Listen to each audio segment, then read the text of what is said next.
Suspense. With George Coulouris as star of The Long Shot, a suspense play produced, edited, and directed by William Spear.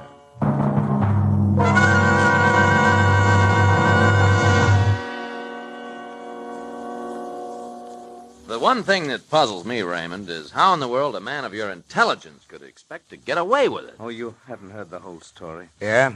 Well, come on, let's have it. You got your book, Miss Andrews? Yes, sir.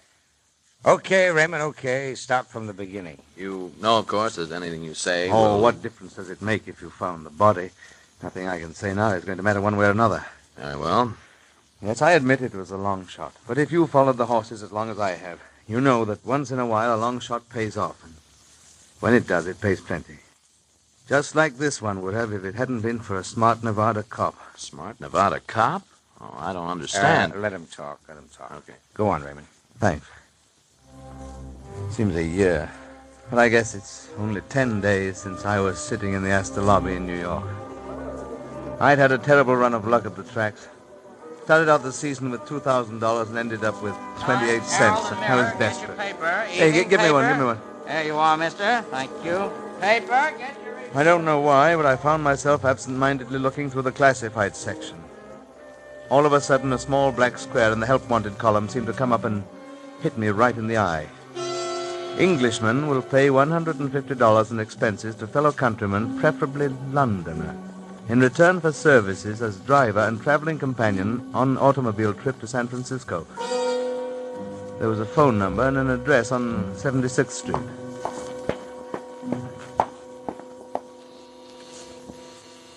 Come in.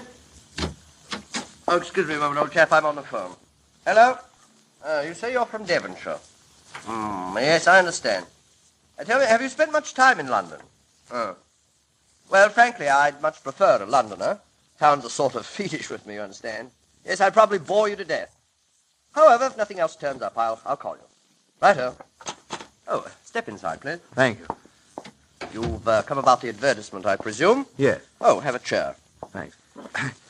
You know, I couldn't help overhearing your conversation. Yes. Been plagued all day, not a prospect in the lot. Now, what about you? Well, my name's Charlie Raymond, born in London, in Vigo Lane, just off St. James's Square, August the 18th, 1902. I know the town like the inside of my hat. Really? You're not making this up. Oh, no, of course not. How long did you live there? 30 years. Vigo Lane. I'm not sure I know it. Oh, I suppose Vigo Street is the proper name. It turns right off Sackville and runs a few squares before it crosses Regent Street. Oh, yes. Of course, I place it now. Well, Raymond, you seem to be a bit of all right. Tell me, why would you like to drive with me to San Francisco? Are you at all interested in horse racing? Sorry, old boy, my name is Hendricks. Walter Hendricks. No, I can't say that I am particularly. Been to Epsom Downs on a few occasions. I see. Well, I've become rather fond of it. I might even say financially dependent on it in recent years, and with Bay Meadows opening shortly... Bay Meadows, old chap? That's a track near San Francisco. Oh, yes, I see. Perhaps you wondered about my advertisement. Well, it was a bit unusual. Yes. Well, fact is, I'm extremely depressed with Americans, frankly. Never would have come here if it hadn't been for urgent business in San Francisco. Naturally, I couldn't bear the prospect of making the trip alone. I hope to find a fellow Britisher in the same predicament. Oh, excuse me a moment, old chap. Yes. Hello. Oh, yes. Well, I'm frightfully sorry, but I've just engaged a man.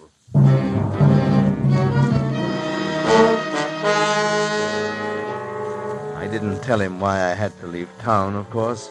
There was the small matter of a few bad checks and a cell waiting for me in the city jail if I ran into the wrong people. And thank heaven, with all his eccentricity, he knew when to stop asking questions. Yes, I was sitting pretty. The only thing I was afraid of was death from sheer boredom, because from the moment we started out, all he could talk about was London. Have you spent much time in Soho, Raymond? Well, I never lived there, that's what you mean. Oh, no, I mean the restaurants and so on. Have you visited them? Oh, well, let me see. There's the Moroccan. Oh, no, what was it? The Algerian cafe in Dean Street. Oh, quite right, the Algerian in Dean Street, yes. Isn't that the place where they sell the wonderful coffee in the little brown packages? Yes. Yes, I'm sure. There's a big Frenchwoman there that we used to call Madame. Oh, quite. I recall her now. You remember the sign on the wall behind the counter? Let me see. It's something about anyone caught gambling or playing for money will be kicked into the gutter and not picked up again. Oh, yes. Dashed amusing, wasn't it? As a matter of fact, I remember her clearly now. Yes, I saw her there only a short time ago. Oh, it seems to me she died, didn't she? Was that a fact? Yes. Oh, you probably met her daughter. Oh. Slow down a bit, will you? There's a sign. Cleveland, 12 miles. Oh, well, we'll spend the night there, I think. Eh? Oh, good idea. Let's see. Oh, yes, we were talking about Soho.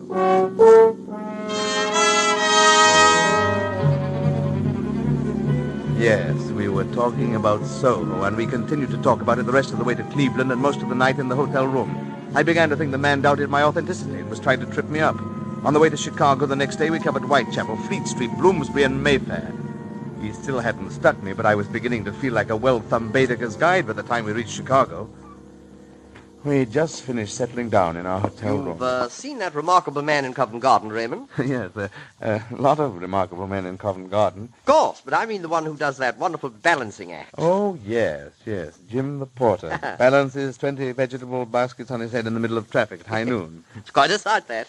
Mr. Hendricks, I wonder if I might have a small advance on my salary. Well, I suppose so, yes. It's still rather early, and I thought I might look over the Windy City. Of course, Raymond. Oh, sure. Let me open my valise. Oh, dash, this infernal lock is always acting up. Oh, there we are. 20 be enough? Oh, fine, thanks. Say, I believe I'll join you. Stretch the legs a bit, eh?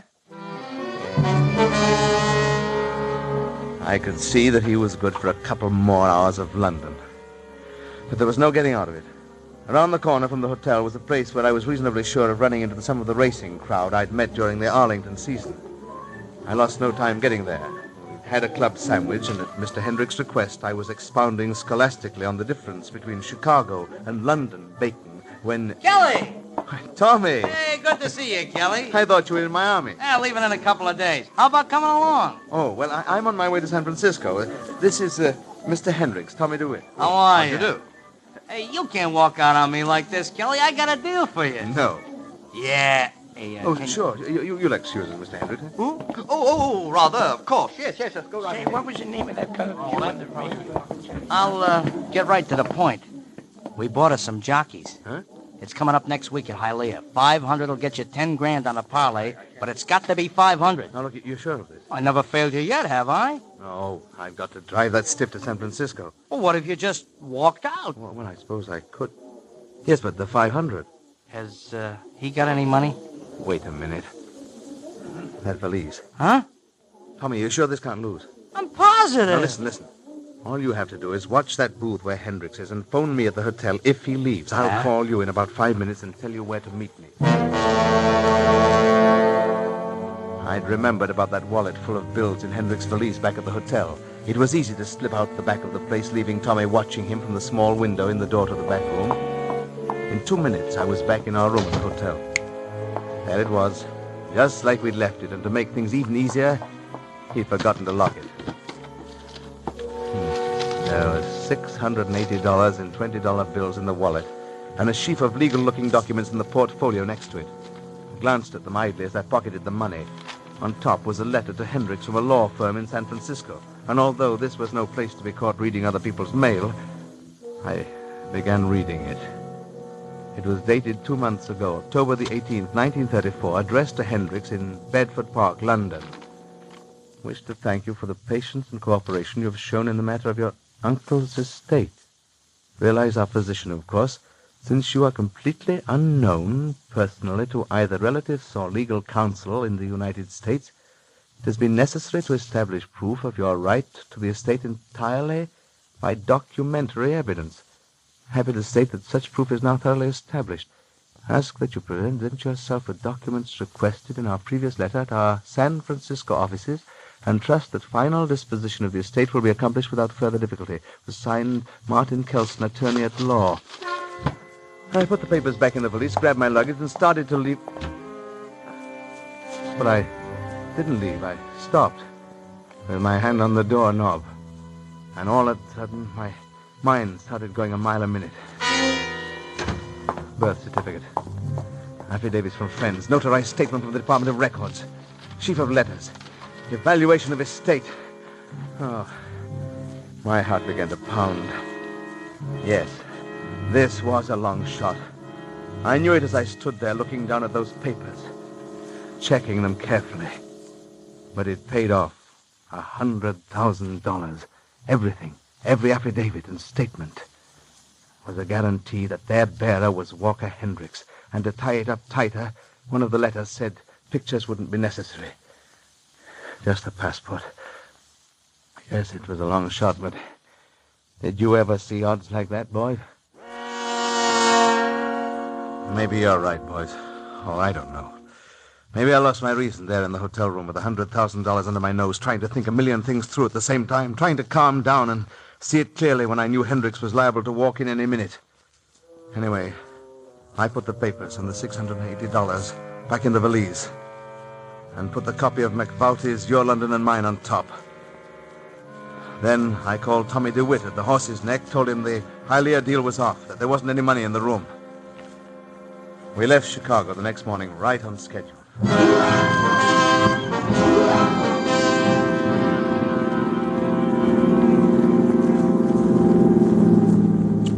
Omaha, 6 miles. Expect we'd better stay there tonight, eh? Oh, you were saying you know the George Inn, Raymond? Yes, you know, it's not in London proper. It's in Southwark, on the other side of the river. Oh, yes, I believe you're right at that. What would you give for some of their jugged hair or their bubbling squeak? That's a rare old inn, the George. I couldn't see a leak anywhere. All I had to do was pick the right time and place. He looked 45, but according to the birth certificate, he was only a year older than I, and you can't tell how old a man looks by the way he writes a letter. He was a bit miffed at me, Yes. of course, but I thought of the handwriting, too. Made traces of the signatures on the letters and practiced on them every minute I was alone. The Cock in Fleet Street. Ever been there, Raymond? Ever been to the Cock? What? The Cock? Yes. Oh, yes, at Fleet Street. I used to go there with a friend of mine, a reporter on the Times. It seems there was a waitress there that he was quite fond of, much to the dismay of his parents.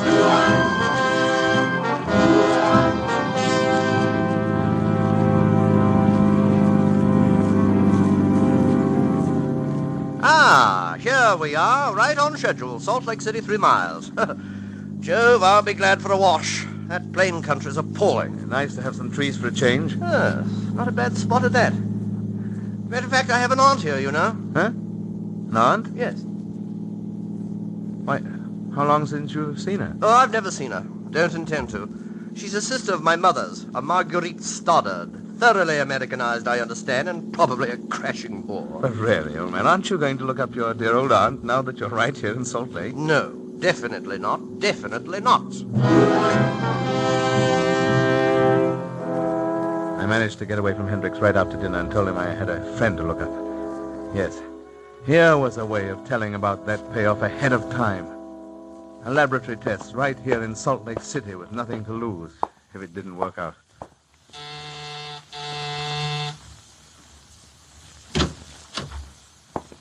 How do you do? How do you do? Are you Mrs. Margaret Stoddard? Yes. I'm Walter Hendricks. Oh, I can't believe it. May I come in? Yes, of course. I'm a little... you must excuse me. I understand now, Margaret. You know, I was so hoping it would be you. I found your address in the phone book, you know. Please make yourself comfortable. I'll fix some tea. Oh, no, I just finished dinner. Please let me. I'll only be a minute, and somehow I can talk much better over a cup of tea. Very well. I give in. You're a pleasant surprise, Walker. Thanks.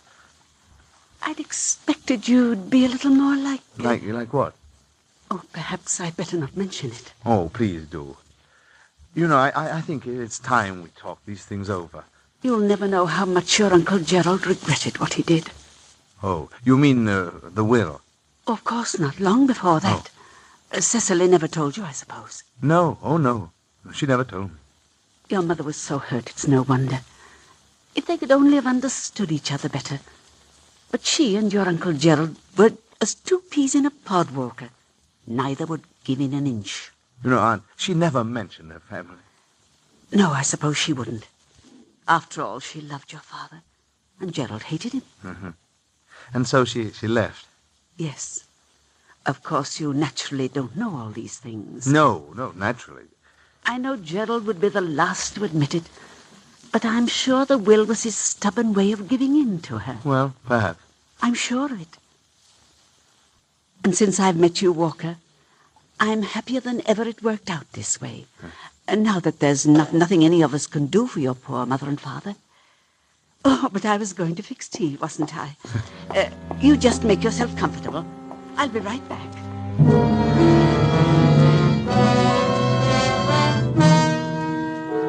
If there ever was any doubt in my mind, it disappeared then and there. I even tried to catch myself up, and she never suspected a thing. They knew absolutely nothing of Cecily Hendricks from the time she left home until Gerald died, leaving her the $100,000. At that point, they made a pretty thorough search, found both she and her husband had died in England, and their son, Walker, was the only heir. I could have told her I was born in the Tower of London, and she would have believed me. Yeah, that was it. Yes, and now I even had an identity witness to back me up.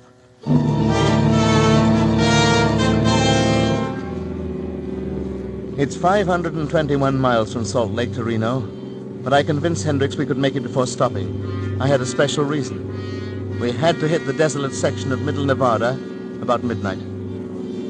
As usual, from the time I stepped on the starter that morning, he was off on another tour Raymond, of London. You know, for all the years I've lived in London, I've never visited Billingsgate. Oh, you must have passed it. It's right next to the bridge. Oh, you've been there? You know, there's hardly a spot in London where I haven't been. If you like fish, you'd be interested. Otherwise, I wouldn't recommend it. Really? Oh, fascinating district around there, though. Newman Street. When you get right down to it, killing a man's a pretty tough job. Oh, yes. Even when it's as perfect as this was going to be. So for once, I was so thankful for London. It gave us something to talk about, and there was so much on my mind that I might have given myself away in silence. So I prattled on like a phonograph. Yes, I used to go down there as a boy to watch the Dutch eel-boats put in and out of the harbor. I never heard of a Dutch eel-boat. Well, I expect most Londoners haven't. You know, amazing thing about that town, it seems that the greenest tourist knows more about it than the Londoners themselves. I'd say you've done rather well, boy. Well, you know, I've been on my own since I was 14. Now, take yourself, for example. 10 to 1, you've never been in Petticoat Lane.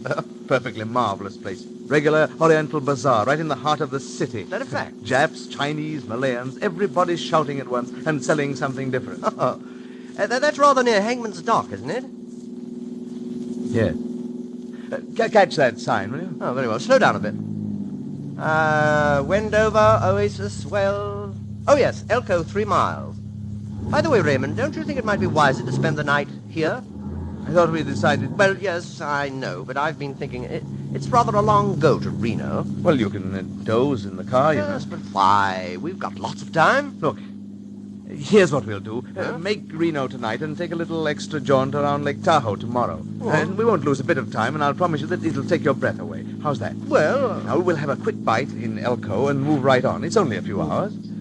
Oh, very well. Although, frankly, Raymond, I'm enjoying this reminiscing so much I hate to cut the trip short. Oh, good. Well, that's decided then, eh?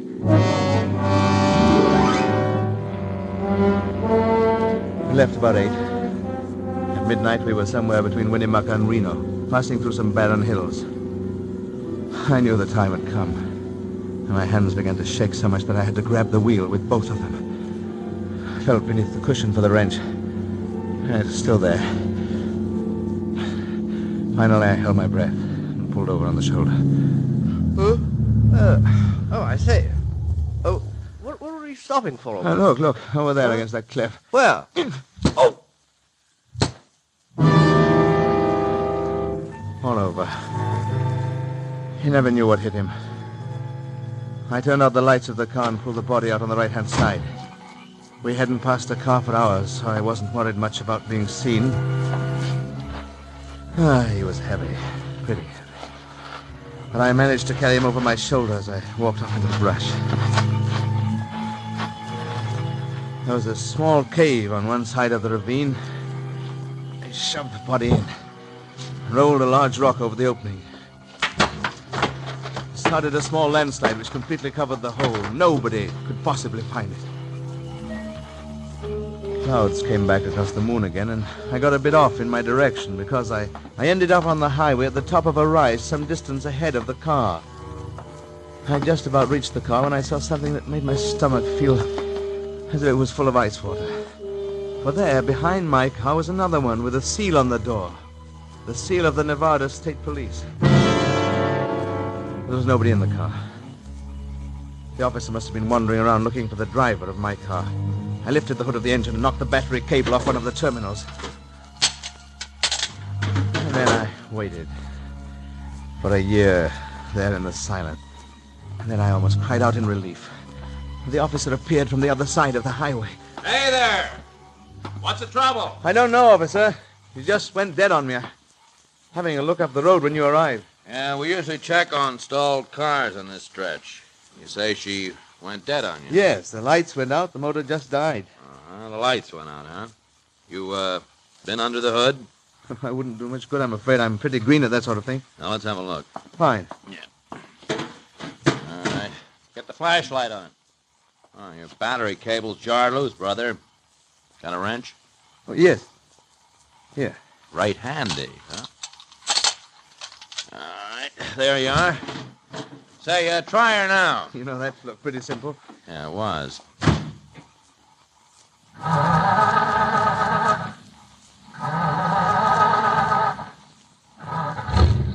Thanks ever so much. That's okay. Let's see, your name's Hendricks, huh? Right. Check the registration. You're a long way from home, brother. That's right, yes. Well, thanks a lot. You're welcome, brother. Good night.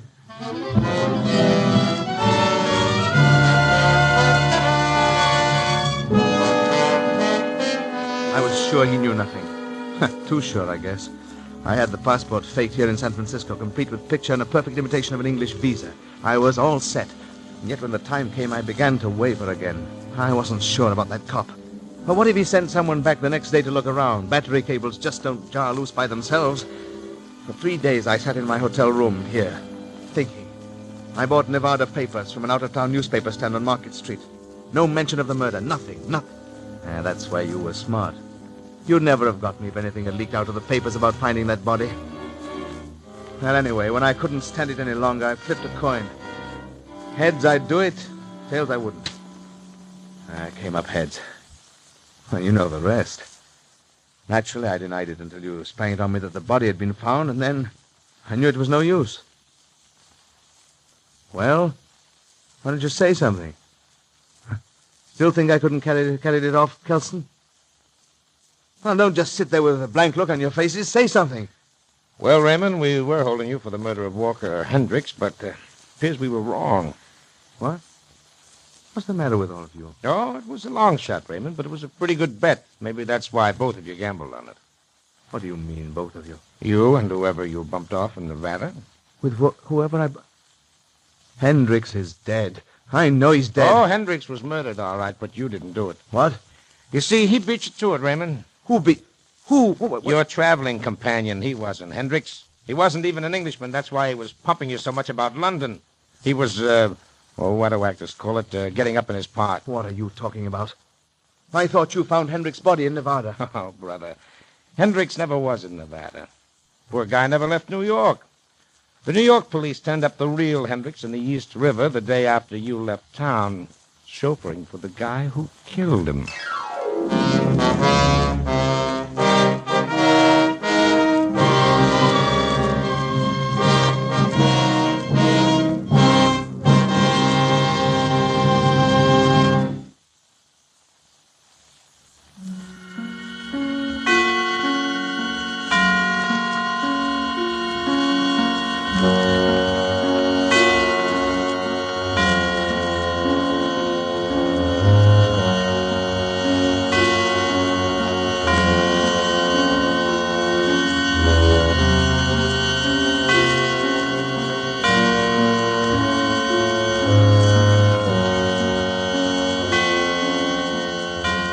This is the Armed Forces Radio Service.